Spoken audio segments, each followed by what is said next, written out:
Airbnb hosts make a lot of mistakes. Like a lot of mistakes that end up costing you thousands, if not tens of thousands of dollars over the course of your career. So I've got a special episode planned today with my good friend Luke Carl, where we're going to talk about the top 10 mistakes that Airbnb hosts make, especially when they're self-managing their short-term rental, and how you can avoid them and avoid the headaches and heartaches and heartbreaks that come along with being a short-term rental host. So buckle up and get ready to learn from the mistakes of two seasoned Airbnb vets on today's episode of Rob Built. Luke Carl, co-founder of the Short-Term Shop. You've been self-managing since 2012, I believe, and I'm sure in that time you've probably seen some pretty crazy stuff. Can you tell us a story that you've encountered as a host self-managing your own short-term rental portfolio? Well, I can tell you there's a lot of stories I can't tell you.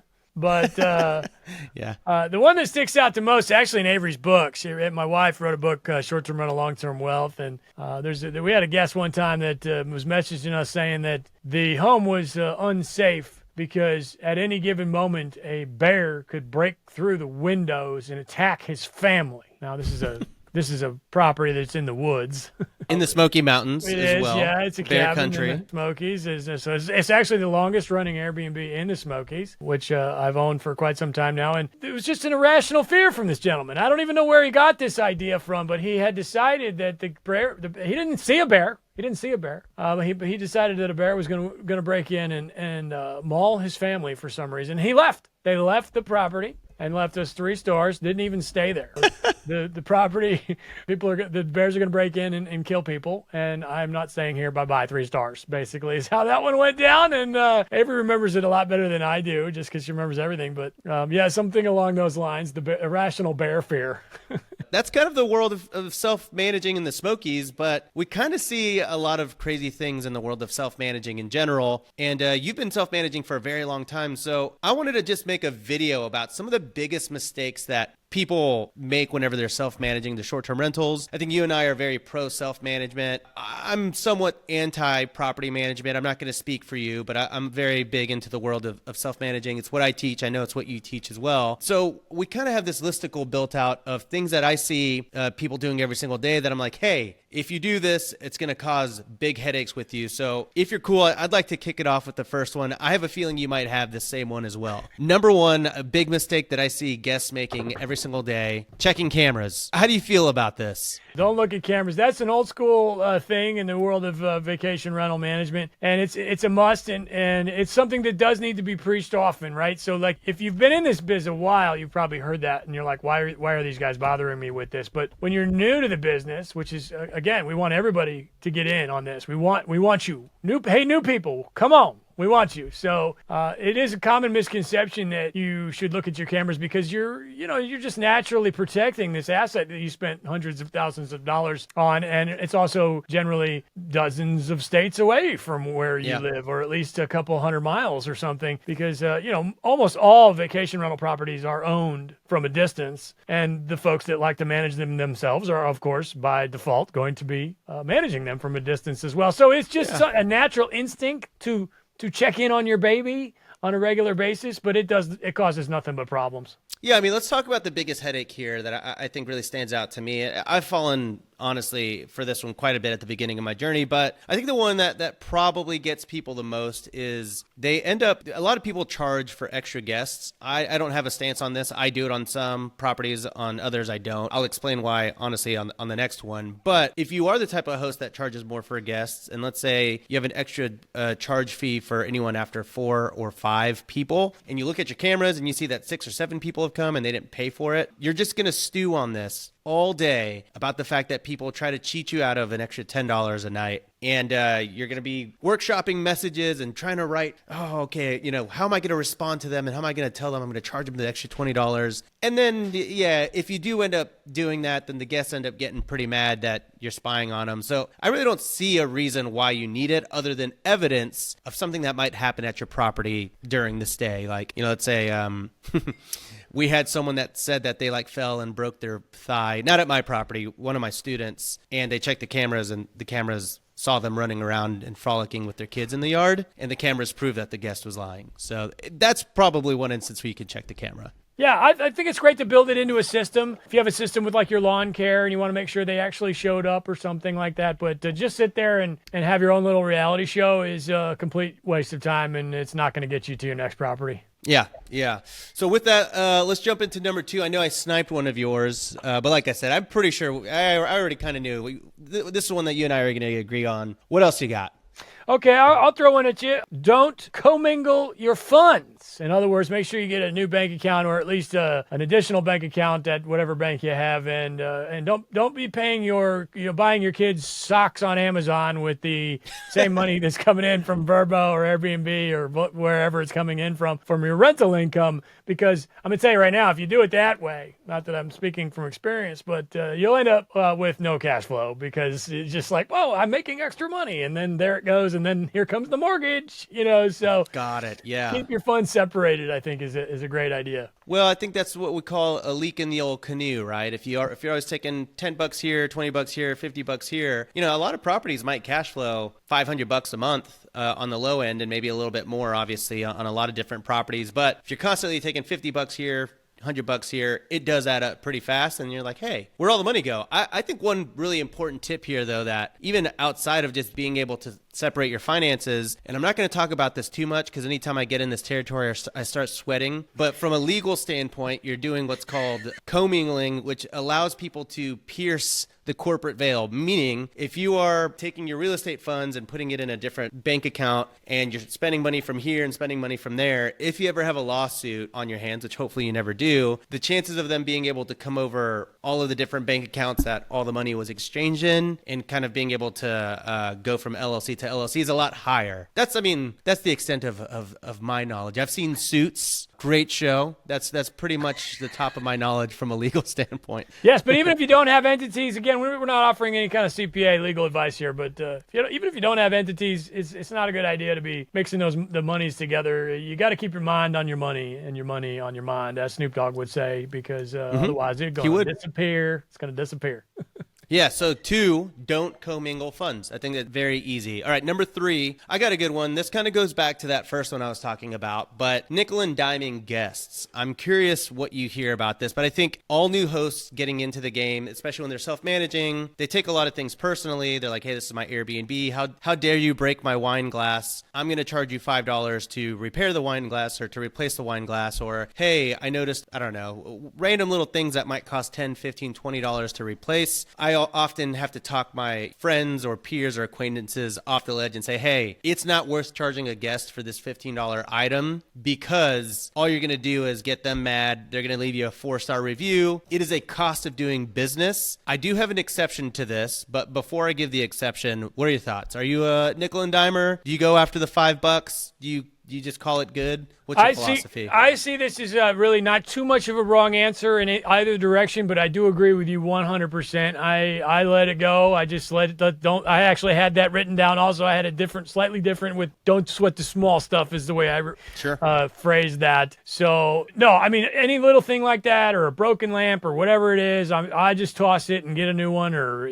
move on to the next thing. And even some larger things that a lot of guests or a lot of hosts would kind of get upset about. Again, I think a lot of that comes with experience too. When I first was getting going, there was a lot more of the "how dare you do that to me" kind of a vibe, yes. And every penny was more important back then. And then eventually you just get to the point where it's just all old hat. Yeah, I agree 100%. Don't sweat the small stuff. Here's my exception to this. So if it's under $50, I won't charge. The only time that I charge when it's under $50 is if it's a one-night stay on an already discounted night. So like my tiny house in Joshua Tree is a perfect example. The lowest that property can be is like $99 a night. If someone does multiple things that were disrespectful in general. If they broke a wine glass, no big deal. But if they broke a wine glass, they stained a sheet, we find dirty towels in the trash can, there's a giant marker scuff on the wall. Like when they just have so much disrespect overall for the property, that's whenever I get a little I'm not going to say hot-headed, but frustrated where I'm like, you know what? No, this was only $100.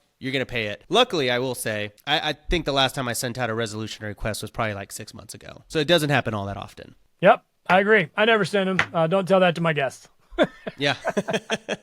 All right. Good to know. Will you send me a link to your Airbnb? Yeah, exactly. Yeah, let's go trash Luke's house. Okay. Hit us with number 4. I All think right. this is number 4. Uh-oh. I've already lost count. Yeah, where were we? It's your job to do the math. Yeah, So, dang it. I'm going to throw a little bit of a curveball here, and I'm going to say, don't tell your family. All Okay. right. Now, All right. not everybody's family is the same, and what I mean by that, family's probably not the right word, but just within your personal sphere, I feel it was, at least for me, not a great idea to be talking about the properties I was buying and growing, and I bought a property here and I bought a property there. I always found that kind of bit me in the rear end, and it is difficult when you're new because you're so excited and you just want to shout it from the rooftops. Look what I did. Look what I did. But I'll be honest with you, I've found over the years that in general, most folks are just really not all that happy for me. But hey, maybe it's a great way to find out who your real friends are too. So, there's that.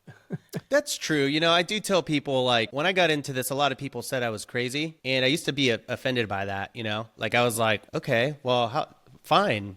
I get you're great, And then as I kind of got into the world of short-term rentals and I was actually expanding and I actually did quit my 9 to 5, I went full-time in the world of Airbnb. Then I kind of took it as sort of a rite of passage, like a badge of honor. I was like, you know what? I am crazy.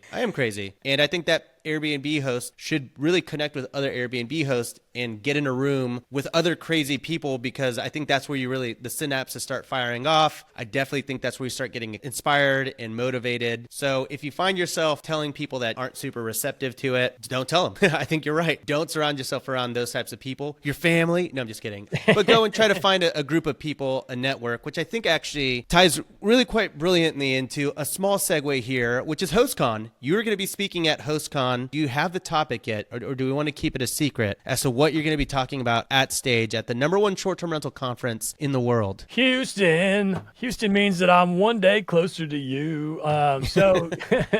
Yeah, no, man, it's a secret. You just got to come. Anytime you're hanging out with Luke the long hair, it's going to be a party. We come, we're going to have cocktails, and we're all going to get together and talk about the world of vacation rentals, and it's going to be wonderful. Great. I'm very excited. I'm excited. You got a hell of a lineup there, man. I do, man. And Avery was a speaker. She brought down the house last year. So I was like, I got to have Luke here. Last year we had 425 people, standing room only. People were literally sitting on the floor. It was hot. I sent out a survey afterwards, and everyone said, hey, it was really great, but it was a little tight in there. And it's because we didn't mean to sell as many tickets as we did, but we did. And it was amazing. And this year I'm going for 600. I'm just putting that out there. So far we're about 33% there, and we still have 3 months to go. So I have a feeling that we are probably going to sell out HostCon again. So if you want to go out there and get in a room with 600 crazy people that all have the same mindset as you and all want to grow and all want to get into the short-term rental space, head on over to hostcon.com. You can still get in on early bird pricing. Prices go up at the end of the month. That's my small plug here. Let's get into number 5, which is me. I've been counting these correctly. So number 5, not calling the Airbnb guest to squash an issue. I think this is super, super, super important. What I mean by this is everybody wants to resolve everything via text, via Airbnb messages. And a lot of the times you have older people on Airbnb that I think that a lot gets lost in translation over text. People start getting defensive. And so if I ever have a guest that is, you can already tell they're disgruntled about something that not really a big deal, but maybe, I don't know, there's some kind of tense language, just call them, because I'm a really nice guy and it's really hard for someone to be mean to me if I'm just nice to them. This has always been my rule of thumb. If someone's mad, I just go, hey, I'm so sorry. I think maybe something got lost in translation here, but I just want you to know I totally understand where you're coming from. And then most of the time, I would say 99.9% of the time, the guest is like, yeah, it wasn't a big deal. Like, sorry, we couldn't find where the light switch was. No big deal. And I think calling can really just diffuse 99% of situations. I agree. There's a lesson that took me a long time to learn. I used to have a no calling policy, and then over time it just gets to the point where, like, hey, let's cut to the chase here, because then you got to sit there and wonder that maybe they don't write you back for 4 hours, or they got no reception or whatever the case may be. Maybe they're on the beach and their phone went in the water. And if you call, usually get an answer and you can resolve the issue right away. And it also just shows them, hey man, I care about you and your vacation, and really at the end of the day, that's what it's all about. We got to be providing awesome vacations for these folks. I'm with you. I think a no call policy is strong. I'm not against it. I think it's more just like, oftentimes if we end up messaging for 15, 20 minutes about, hey, this light switch isn't working, and I'm like, I don't want to be like, hey, you're wrong. Like, I know it does. You just have to do this. You have to jiggle it this way or whatever. Like, listen, I could absolutely message back and forth for 15 minutes, but sometimes it's just so much faster to call and be like, hey, all right, you're at the door. It's not unlocking. Yeah. Try pulling the door towards you and then hit the unlock button. Zzz, oh, okay, I'm in. All right, awesome. Well, have a great stay. I think it's just nice to check in on guests that way. But with that said, the amount of phone calls I've made in the last month are one.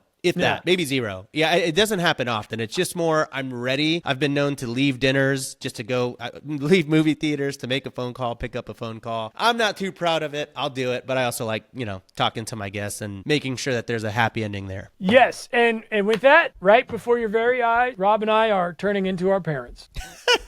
Yeah, I guess so. I guess that is very, very on the old school side. Okay, so hit us with number 6. What do you got? All right, I got one that's a little on the younger school side of things. I personally don't care if my guests are smoking a little of the funky funk in the house. I see this all the time where people, oh my goodness, because the cleaner will kind of alarm the host that there was something shenanigan going on here. Yep.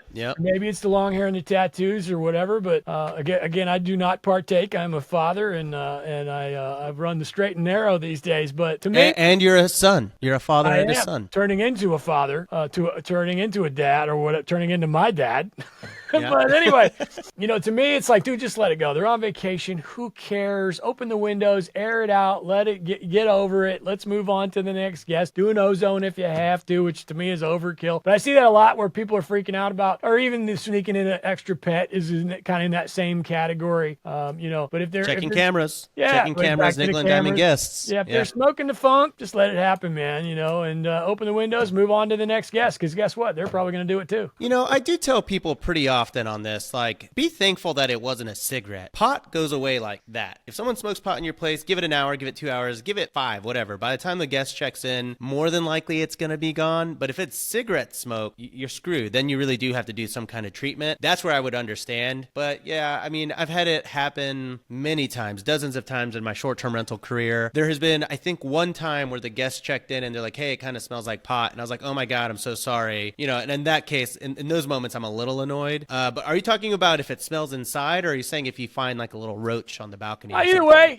I mean, I would prefer that if they're going to do that, let's do it outside, But to me, I don't know. Again, it's just one of those things where it's all old hat and you get used to it. And what's the big deal? I see a lot of noobs freaking out about that topic. And I get it. Maybe you're a square. Maybe you haven't been to a rock concert recently and don't realize. Have you ever been to one? I've never been to a rock concert ever. Oh, okay. Okay. Took my kids to see the Rolling Stones a few days ago, as a matter of fact. So it was your first concert? It was my first concert ever, but it was not their first concert ever. They've been going to shows without me. My son, he's 3 years old. I don't know how he gets there, but yeah. He's a cultured boy. I love it. Exactly. Well, I think that's great. Let me ask you this. If someone messages you and they say, hey, I see that your rules say no smoking. Is it okay if I smoke outside? What's your response to that? Case by case scenario. Excellent question. I do have a strict no smoking policy at all my properties, and we do hit them pretty hard with that. Like, hey, just so you know, there's no smoking. But every now and then you do get somebody that says, hey, can I smoke outside and be safe, etc. And it's going to be, again, a case by case. If it's the 4th of July at my biggest property and I realize I could maybe make twice as much money because I underpriced it, then maybe we tell them this is time to move on down the line. But most of the time, I'll be honest, that's a scenario where a lot of times I don't even respond. Just like, hey, man, you've already been presented with the rules. You know what the rules are because you're asking me about a rule. But I would say that maybe second most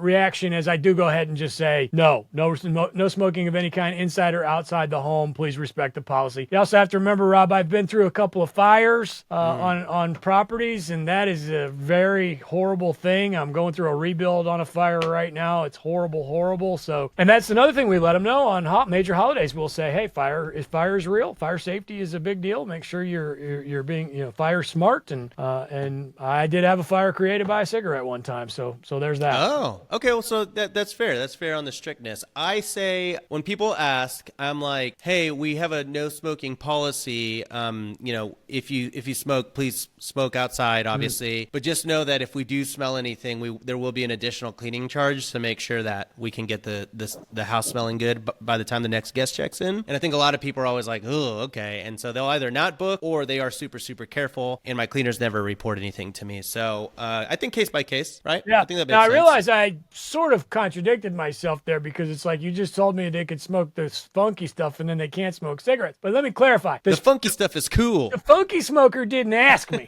He didn't ask, right? So if you're going to ask, I'm probably going to say no. Got it. Okay. Got it. Okay, so rule number 6, be cool with pot. I like it. Straight from Luke Carl's mouth. Awesome. Okay, number 7, big mistake that I see self-managing hosts make is setting their Airbnb on autopilot. Now, obviously, I know you're an automation man. I'm an automation man myself, and I think most people can get behind that concept, but automation can be used as a crutch, I think, and it kind of takes the art out of the hospitality at a certain point. And so when I think of people setting their Airbnb on autopilot, I say 2 things. There's a couple of times where I think this bites them in the butt. They're not checking prices. They let Price Labs go in and do all the pricing and all that good stuff, but then they never go in and actually micro adjust or make sure that they're changing prices for peak seasonality. And you're very good at this in the Short-Term Shop Facebook group. Whenever it's kind of like a new season in the Smoky Mountains, you're like, hey guys, like what are we in right now? We're in June. You're like, hey guys, October bookings are starting to come in now. Here's what you need to do. Start doing this to your prices so that October is optimally booked. I think a lot of people don't do that. I think a lot of people just set it and forget it. And then as a result, they lose a lot of money. And then 2, autopilot is not really automation focused. But the second thing is I just don't see people reinvesting back into their properties, updating broken things, leaving kind of worn and torn throw blankets and pillows and stained couches and all that stuff in their Airbnbs and never actually doing anything about it. Yeah. Pricing is number 1. You can't spend too much time on pricing. So no, absolutely. If you just hook up the softwares and think that they're going to do everything for you, no, especially the revenue. That all definitely boils down to you, 100%. Yes, yeah. So, okay, so that's number 7. Number 8. Oh, hold on, wait a minute. Wait. No, that was number 7. Oh, it is number 7. Okay, sorry. I'm not good at counting under 10. Number 8, hit it. 1 through 10 is really tough. Never tell a guest no. Never tell a guest no, all right? So Here's what I mean by that. Like, even if what they're asking you is not correct, saying the word no is just going to get you in trouble and they're not going to like you. Very similar to my children, right? Blame it on the policy. It's not me. It's not an emotional decision or transaction here. There's no emotions involved. It's a policy. So like with my kids, Dad, can we go to Disney this week? The policy is no, we don't go to Disney on these days for whatever reason. There's the policy. Blackout dates. Right. Blackout. We got blackout dates on our Florida annual pass, right? Which we do have. And oh man, does that cost a fortune. But anyway, always blame it on the policy. Never tell the guest no. You're not the bad guy. The policy's the bad guy. When you say no, like let's say someone says, okay, so is it to a request? What if a guest says like, hey Luke, I'm at the cabin wondering if you have like a garlic press. Do you say no? Or do you say the policy is we don't do garlic presses here? I would probably not respond to that one, quite frankly, because if you haven't found the garlic press yet, then it's probably not there, so. And also you're at an Airbnb. Right, yeah. What are we pressing garlic for? I do have an incidental section on my guidebook. Maybe I would send them that so we can say, hey, we already told you exactly what was going to be in this house, and I'm pretty sure garlic press is not listed, that kind of thing. Okay, all right. So, Luke, I would like to check in early today. I was wondering if that's possible. Exactly. I would never say no. Boom. I could even cut and paste or even screenshot that section of my policy, and I can show them. I mean, if I needed to, you could even go this direction, show the multiple places that is listed so that you can say, basically you're saying, I'm so sorry you missed that because you didn't read anything. But just so you're aware, this policy does exist, and we have already sent it to you. Now, again, you don't want to be a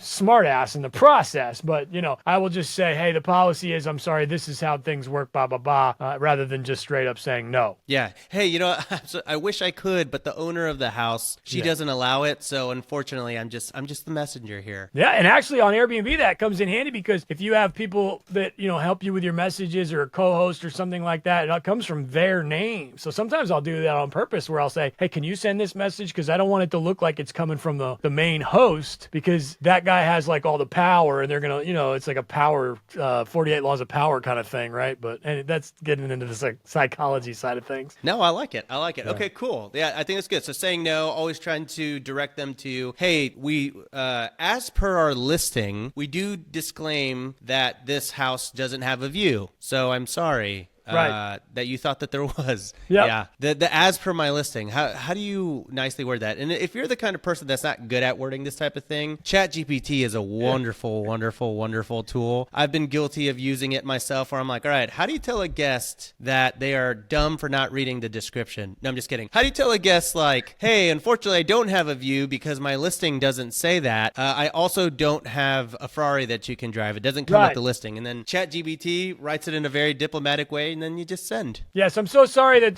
there's no view out the window, and the Ferrari that you were expecting is not in the driveway. Yeah. Next time, read the description. Exactly. Okay, coming in at number 9. Curious to hear what you think of this. I think that this is a mistake that a lot of newbies make, and even some of the seasoned people.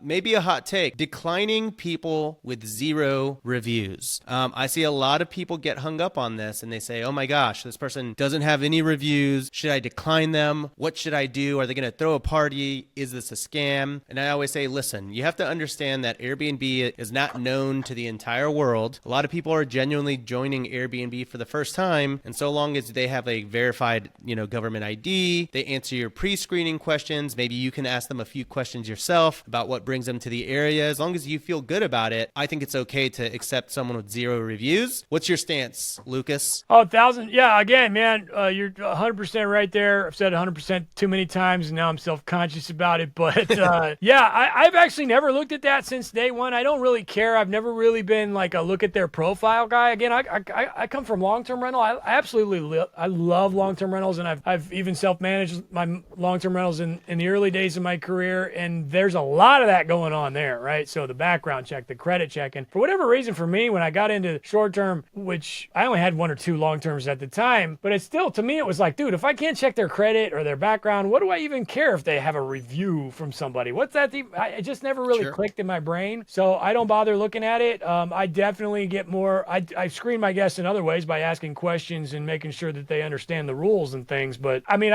if I was to go through my messages, I think we're probably somewhere around 75-80% of guests who don't have a review. There you go. And that's just kind of the way it is. Yeah, I mean, I always just ask the question. I'm like, do you want to make $2,000 or not? Right. Because they're booking right now, bird in the hand. Boom. Dude, that's another thing. I mean, I'm gonna throw you a 9.5. All right, I'm gonna throw you a 9.5. Do you actually want to rent this house? That's what I want to know, because I see all these people like declining for ridiculous stuff, and it's like, dude, you're in the house renting business. That's the job you have chosen here. So let's go ahead and rent this house and make a couple of bucks. When I do decline a guest, and again, bless their heart for doing the right thing, but whenever someone messages me and they say, hey, I saw in the rules that, you have to be 25 years older to book this place. Does everyone in the group have to be 25? Or what is it? Or, hey, does everyone have to be 21 or older to book this place? Like, when I get those kind of questions, I'm always like, probably not going to happen. Yeah. Although I probably shouldn't say that publicly, because I don't know. I'm sure there's a rule.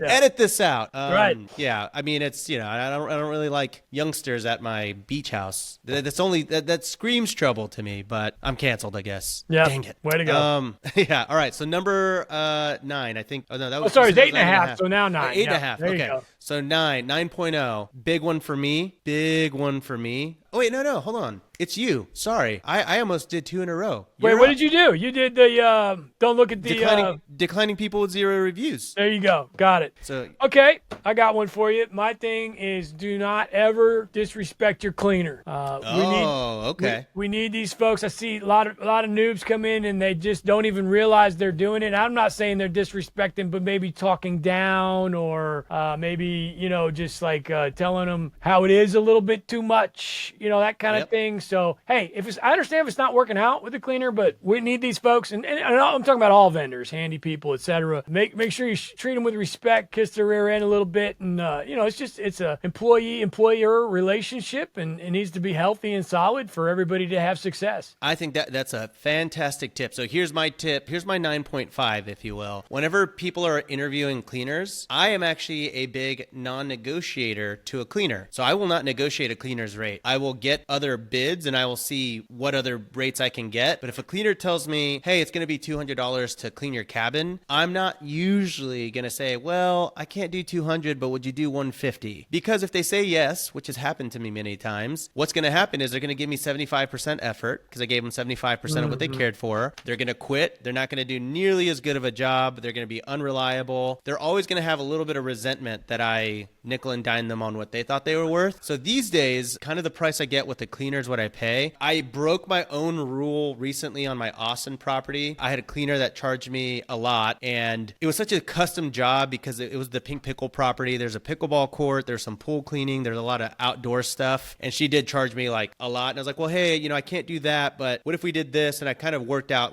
it wasn't really a negotiation, but I worked out what I thought was fair. She ended up quitting like 2 weeks later. She went to some cleaning conference and said that I didn't value her and she wasn't worth it. I don't know, man. It was kind of crazy, but I was like, it was my fault for negotiating. I should have just either found another cleaner or paid the price that she gave me. It was a huge headache and I'll never do it again. I couldn't tell if you were joking. She went to a cleaner conference? Yes, dude. She sent me like a wall of text and she was like, hey, so I'm at this cleaning conference because she wants to build $1 million cleaning business is what she said. All right. And she said that the things I asked her to do was asking her to step outside of her hula hoop and that she needs to stay within her hula hoop. And the fact that I'm not willing to respect her hula hoop means that I don't think she's worth the time and day. And dude, I'm telling you, it was like 15 messages in a row and I was sending them to like a lot of people and they're like, but hold on. I mean, now we do want to show our cleaners respect, but am I getting the vibe that this is somebody who doesn't actually want to clean the house? That's what it was.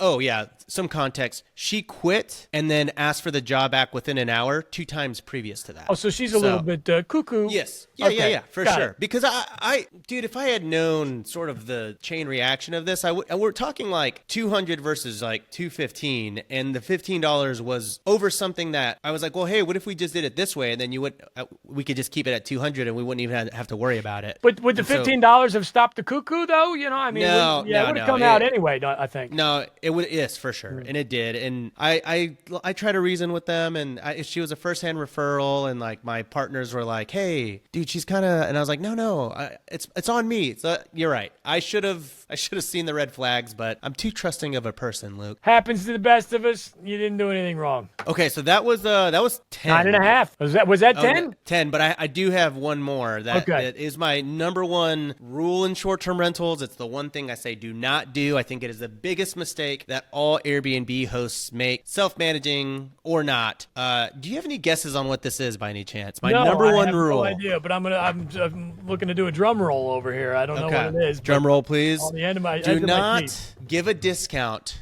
Oh, there ever. You go. Yes. No discounts ever, no matter how nice the person is, no matter how sweet they are in the messages, no matter how clean they say they're going to be when they leave the house. You never give a discount because giving discounts brings in discount guests who then expect, the most Hilton level Airbnb. Everything is perfect. They complain about everything. And in the end, they will get their discount. Even if you say, hey, no discounts, and they say, great, I'm going to book anyways, you still end up giving the discount whenever they ask for a refund on some tiny thing that went wrong at your Airbnb. Yes. I agree, 100%. That's old school, and it holds up still to this day. As a matter of fact, I don't even like the word discount. It hurts. It hurts to hear you say it. Decrease or something like that. But discount, my properties are not discount properties, all right? And so you're barking up the wrong tree. Not coming over here for that. Yeah, and I hate to, there's really just no way, no time it's ever worked out for me, dude. It is like clockwork. And at sometimes I'm just like, you know what? I'll do it because I need to know if maybe I'm just too like, right. What is it called? Too jaded or too like cynical. And then I do it and I'm like, yep, it's on me. Yeah, So and no it's not about the discounts ever. money. It's not about the money. It's about the breaking of the policy once again. And you've broken, I mean, this is a guest that you probably don't want, quite frankly. Yeah. So that is our 10. I guess that's actually 11. We gave him a bonus tip. Bam. 11 mistakes that short-term rental hosts make. I was going to call it self-managing, but I just think that these are 10 or 11 mistakes that Airbnb hosts make. So maybe that's the title. What do you think? I think that works. Yeah, just the 11 tips. Yes, I will leave that there. Okay, if just the 11.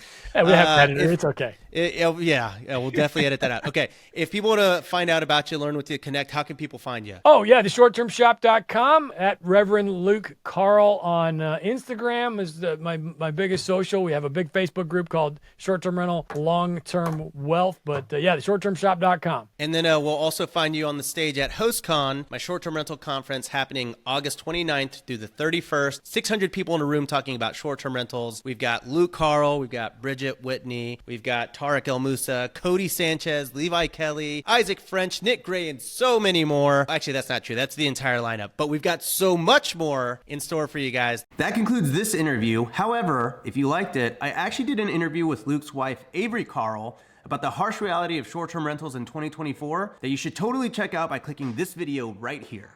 It's worth the watch, I promise.